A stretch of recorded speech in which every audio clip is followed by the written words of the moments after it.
Muy bien. Otro tema logístico. Eh, ¿Cómo vamos hasta ahora?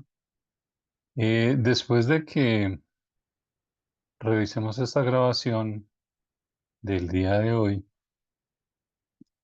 la semana que viene me gustaría hacer una, una llamada como de seguimiento para preguntas y revisión de temas que se pasado.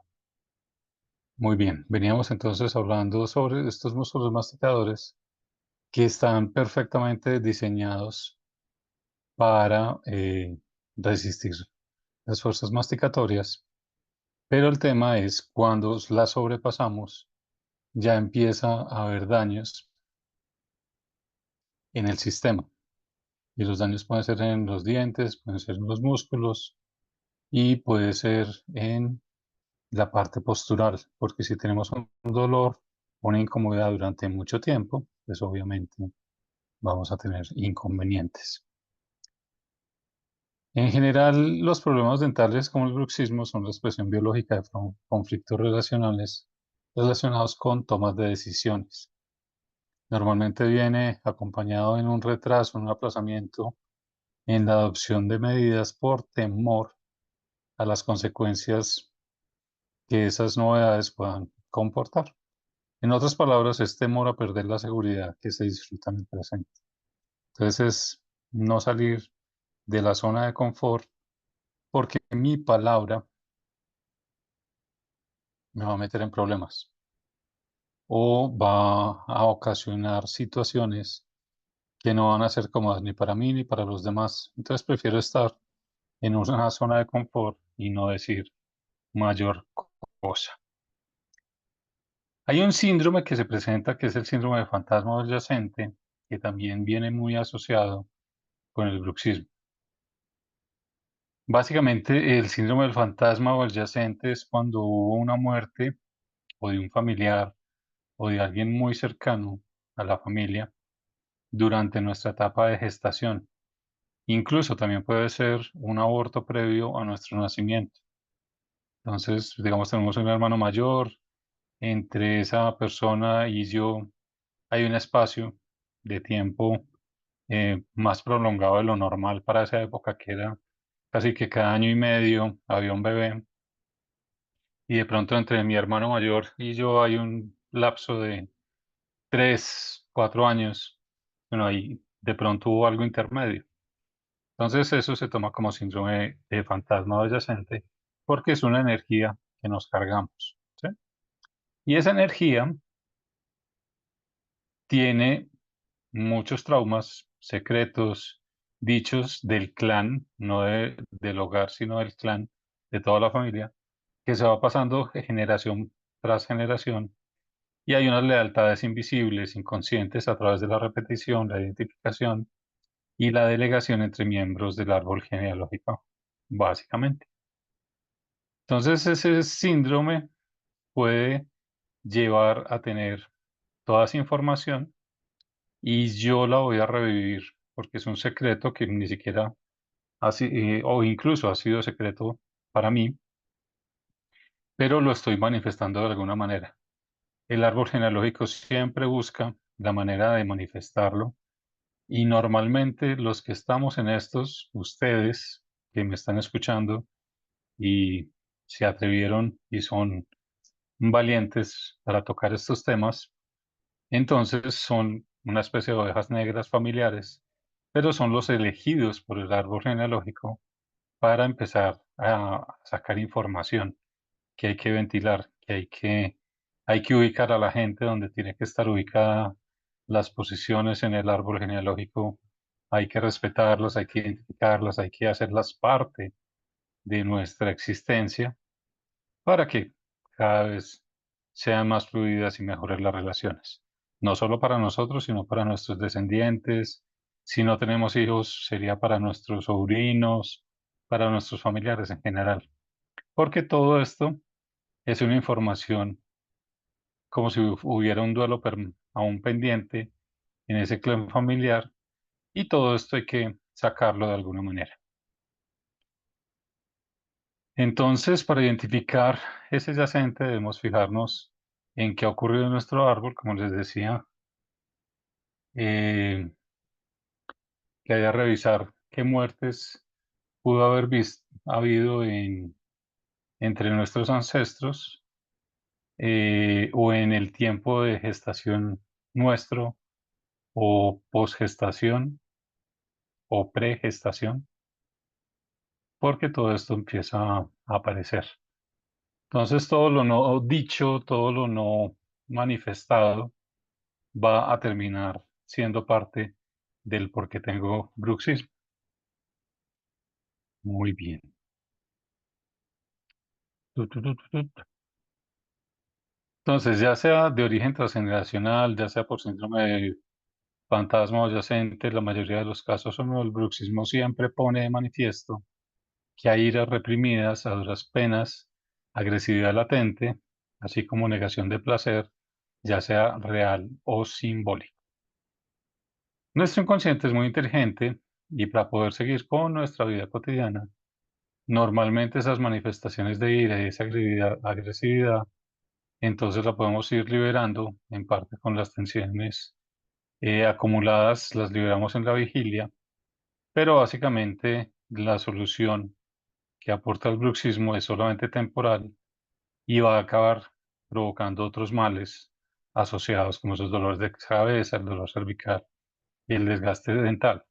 Por eso la invitación y por eso esta clase es, ya vamos identificando de dónde viene el bruxismo, pero la idea es poder hacer algo para liberarnos del bruxismo, no simplemente, sí tengo esto porque encontré tales situaciones en mi árbol, sino realmente qué puedo hacer para liberarme de todas estas cosas. Entonces, en todas las terapias, básicamente, es empezar primero que todo a identificar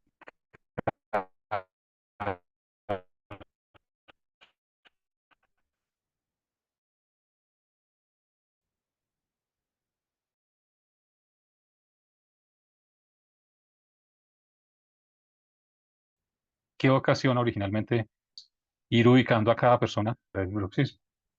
La articulación básicamente se bloquea porque hay como una especie de testimonio de que hay una falta de articulación consigo mismo, que no nos escuchamos y a veces debido también incluso a ruidos que se producen en nuestro oído, ya sea por compresión de la oreja con la articulación o porque hay tinnitus o acufenos que generan molestias, incomodidades auditivas. Entonces esto nos mantiene por fuera de nuestra conciencia, de nuestro ser, y es como la articulación diciendo, oiga, empiece a articularse usted con usted, sea coherente entre lo que dice, lo que piensa y lo que hace. Y básicamente así empezamos a manejar el bruxismo.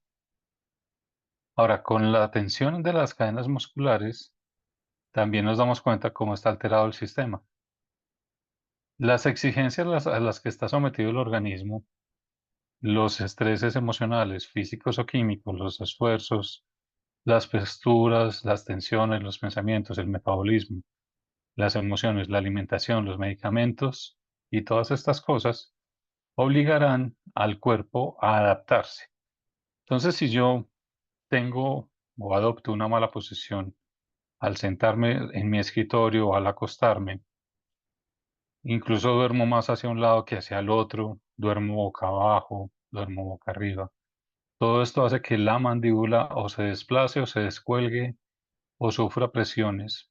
Y desde ahí, entonces mis hombros van a tener que adoptar una posición, mis caderas van a tener que tomar otra posición, los codos se van a acomodar diferente, las rodillas también, los tobillos también.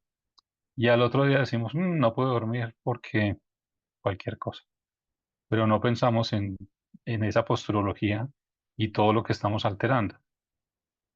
Esto es gestionado a través del sistema de información del cuerpo, es decir, el sistema nervioso, y mediante el sistema neurovegetativo y el sistema tónico-postural, los cuales se van a encargar de procesar todos los factores de estrés que entran al cuerpo para luego ejecutar las adaptaciones y compensaciones que correspondan.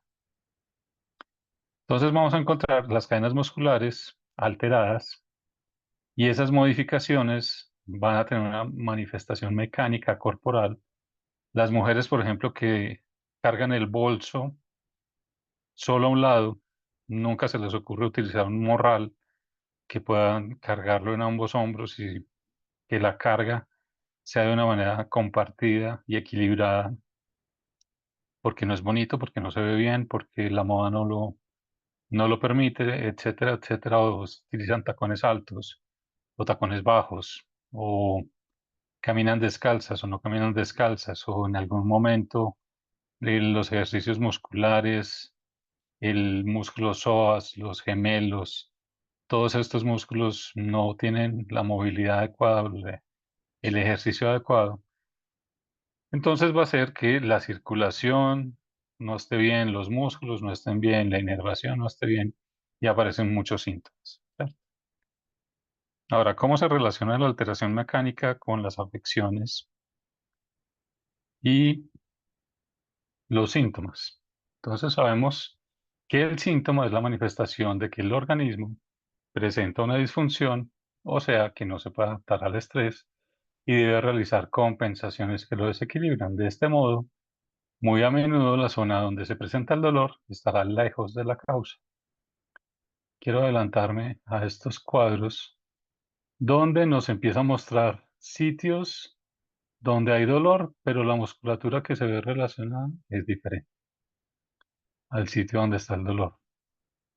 Y todos estos esquemas nos van mostrando cómo nos altera todo esto. Ahora, ¿cómo podemos tratar estas afecciones? Empezamos a corregir con posturología, con kinesiología, con masajes o con frecuencias. Todo va a funcionar bien dependiendo del síntoma y en el punto en el que esté de agudo, de crónico el problema. Entonces vamos a utilizar diferentes eh, terapias y nos vamos a ayudar de fisioterapeutas, de posturólogos, de kinesiólogos que nos acompañen en estas terapias. Entonces hay que desprogramar, liberar las restricciones y reprogramar la musculatura para que esto funcione. Porque normalmente, ¿qué ocurre? Hay un desbalance, esta sería la posición ideal normal, donde está equilibrado, los hombros están a la misma altura, los codos, la cadera, las rodillas, los tobillos están a la misma altura, pero normalmente nos compensamos porque si estoy parado en esta posición, no me siento cómodo, cuando me debería sentir completamente cómodo. Entonces empiezo a apoyar más sobre una pierna, entonces hay una pierna que se va encogiendo porque la cadera se va comprimiendo,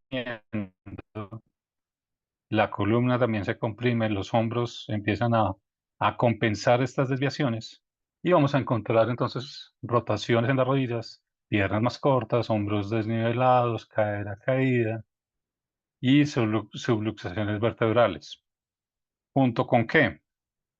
Dolor en las cervicales, dolor en la articulación y toda la parte de sintomatología que hemos encontrado.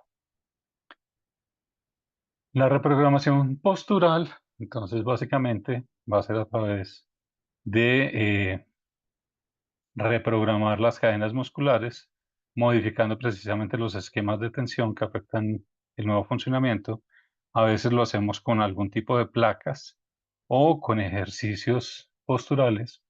Y aparece algo bien interesante y es la terapia craneosacral, donde en esta terapia que se hacen movimientos o presiones sobre la cadera, porque ahí está representado el cráneo. Entonces la mandíbula básicamente tiene que ver con el hueso púbico, con los huesos temporales, que son los que van a recibir donde está el acetábulo que entra la parte del fémur, y los huesos parietales corresponden a toda la parte de la cadera. Entonces, si tenemos sintomatología en esta zona de la cadera, vamos a encontrar la relación con el cráneo. Entonces, aquí vemos cómo con cintas, esto lo hace mucho mejor un fisioterapeuta, y por eso utilizan las cintas que generan o calor o tensión, y van acomodando las cadenas musculares para ir reprogramando esos músculos y que estén en la posición adecuada. Entonces, cuando hacemos estos exámenes, junto con estas cuadrículas, entonces vemos cómo está la altura de los hombros, la cadera, las rodillas, los tobillos, de frente, de perfil, falta la foto en la parte posterior, y las curvaturas de la columna cuando tenemos este tipo de examen. Y acá, cómo empiezan a desarrollarse y a entrenarse la parte de posturología. Ahora, hay algo bien importante y bien interesante. ¿Cómo nos sentamos cuando estamos trabajando en nuestros computadores o cuando tenemos nuestro celular? Entonces, por cada desviación que tengamos o de inclinación de la cabeza para ver el celular, la cabeza nos pesa más. Entonces, cuando estamos permanentemente viendo el celular, por ejemplo, con el celular, y nos bajamos acá, esta parte del cráneo tiene un peso adicional y empieza a hacer tensiones en los hombros, en las escápulas, o sea, en la parte detrás de los hombros, en la columna, en el sacro, en la cadera, y por ende las rodillas y los tobillos. Entonces, ¿cómo nos estamos sentando? ¿Cómo estamos revisando la parte de nuestros móviles? Y fuera de eso, ¿qué tipo de mordida tenemos nosotros? Normalmente nosotros la clasificamos como clase 1 de Angle, que es el que desarrolló la definición, donde la parte maxilar y la parte mandibular tienen una correspondencia adecuada, pero vemos que hay personas que tienen la mandíbula adelantada, y al tener la mandíbula adelantada, la posición de la cadera también cambia, porque se nos va hacia adelante. Y personas que tienen el mentón hacia atrás, y entonces la parte de la cadera se nos va hacia atrás. Esta sería la posición ideal en una clase 1. Esta es denominada clase 3, donde va para adelante, y la clase 2 entonces iría para atrás. Entonces todo se va correspondiendo, no solamente dientes, sino que también tiene que ver con todo de la postura. Y aparte de la postura, con todas las intervenciones que tengamos odontológicas, todas estas que son coronas, restauraciones de un tamaño considerable, entonces todo esto empieza a generar lo que denominamos contactos prematuros, que hacen que empecemos a tratar de desgastar lo que nos está estorbando. Entonces por eso vemos que hay unos dientes largos, largos, unos desgastados, otros desgastados acá, precisamente por la forma y por la disposición de estas coronas. ¿Mm? Muy bien. También nos estamos ayudando con biofrecuencias en la consulta, con equipos como este, que es un Healy, que es una especie de computador cuántico de bolsillo, donde emite radiofrecuencias, pero también tenemos otro tipo de frecuencias que la podemos utilizar, ya sea acústicas o eh, enviadas energéticamente por este tipo de equipos o de otros equipos similares, donde logramos una compensación de este tipo de energías. Por último, entonces aparecen lo que se denominan procesos de cuerpo, y para el caso del bruxismo vamos a hacer dos ejercicios. Ahora se los voy a, a mencionar, en el manual queda, para que lo hagan cada uno de estos. No lo vamos a hacer ahorita porque sería cuestión de una hora adicional, pero pues en silencio, que me parece que para la grabación no tiene tan buen efecto, sería muy larga y pues estaremos prácticamente en silencio, pero sí se los indico de una vez porque nos van a ayudar bastante para identificar y para empezar a manejar todo este tema de cómo es que funciono yo con el silencio, con lo que mis palabras producen y cómo voy a empezar a renovar eh, las frecuencias en mi cuerpo para solucionar el bruxismo. Cuando uno habla de un proceso de cuerpo, hay una instrucción que es, por ejemplo, la primera que vamos a hacer, les suena, les va a sonar bastante extraña, pero es fenomenancia de las interferencias constructivas de encarnar la metacognición en esta vida, en esta realidad, en esta existencia, en este cuerpo. Y lo que van a hacer es ponerse una mano en la cabeza, en toda la cabeza, y la otra en el corazón. ¿Sí? Sería como a nivel del esternón, se pone en la mano. Entonces sería básicamente la posición en estas cabeza y corazón.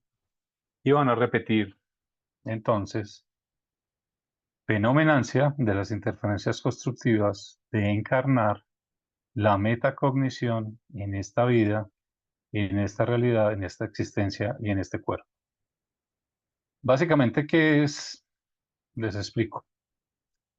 Cuando hablamos de interferencias constructivas, como estamos hablando de frecuencias, las frecuencias constructivas son dos frecuencias que se encuentran y se incrementan.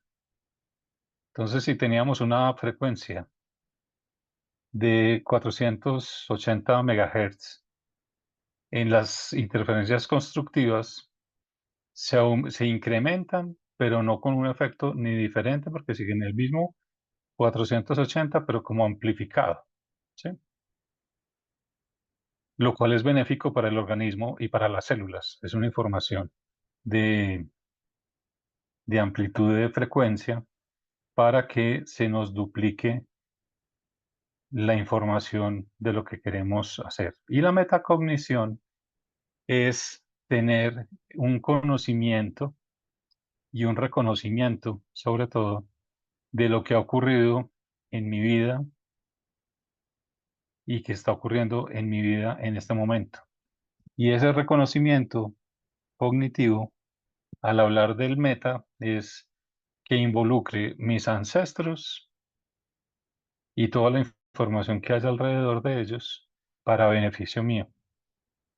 Entonces, cuando hablamos de la fenomenancia de la interferencia constructiva, de encarnar la metacognición en esta vida, en esta realidad y en esta existencia, y lo colocamos en la cabeza y en el corazón, entonces es darle la información a nuestro cuerpo para que empiece a liberar la parte emocional y nos busque información en el campo cuántico. En el campo cuántico está toda la información nuestra en todas las realidades y en todas las existencias posibles y está en un eterno presente. O sea que yo puedo ir al campo cuántico, traer esa información, la mejor información que haya, para los eventos que estoy viviendo en este momento en mi vida y poderlos aplicar de una vez. No tener que esperar como que algún día me llegue esa información de alguna parte, sino que yo mismo puedo ir, o mi doble cuántico puede ir a traer esa información.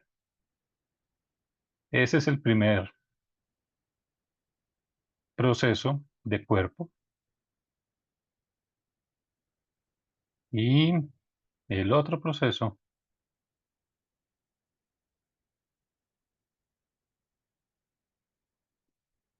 va a ser fenomenancia de las interferencias constructivas de integrar el silencio en esta vida, en esta realidad, en esta existencia y en este cuerpo. Este lo vamos a hacer en 3 puntos: corazón, garganta, en 2 puntos, perdón, en el corazón y en la garganta. Al hacerlo en el corazón y en la garganta, entonces es lo que yo hablo, cómo me expreso, dónde me expreso, y como lo que quiero es quitarme la idea de que va a ser un problema, entonces por eso hacemos esa fenomenancia de interferencias constructivas, de integrar el silencio, pero no porque me toca, sino porque en algún momento lo elijo y todo va a estar en paz y todo va a estar bien. Y dentro de ese silencio, lograr lo que se denomina la inteligencia emocional, y es tener esos entre 5 y 10 segundos de tiempo antes de expresar cualquier cosa para poder entender qué ocurre si yo hablo, qué ocurre si no hablo, porque puede ser que sea el momento de decirlo o que definitivamente no es el momento o no es la manera de decirlo como yo estoy pensando decir, y puedo cambiar mis palabras. Puedo volver más amorosa la situación o más amable o más cómoda para todos los implicados. Y es lo que denominamos, como les decía, inteligencia emocional. Entonces, con estos ejercicios, vamos a dar por terminada la grabación en este momento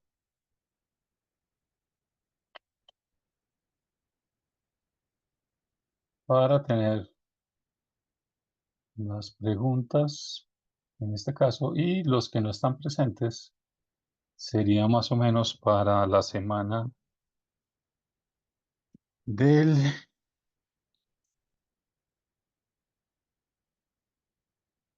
la próxima semana podría ser miércoles 28. Pensaría que en las horas de la noche, tal vez 7, 8 horas Colombia, para que todos estemos cómodos y en la casa. ¿Les parece? Vamos a detener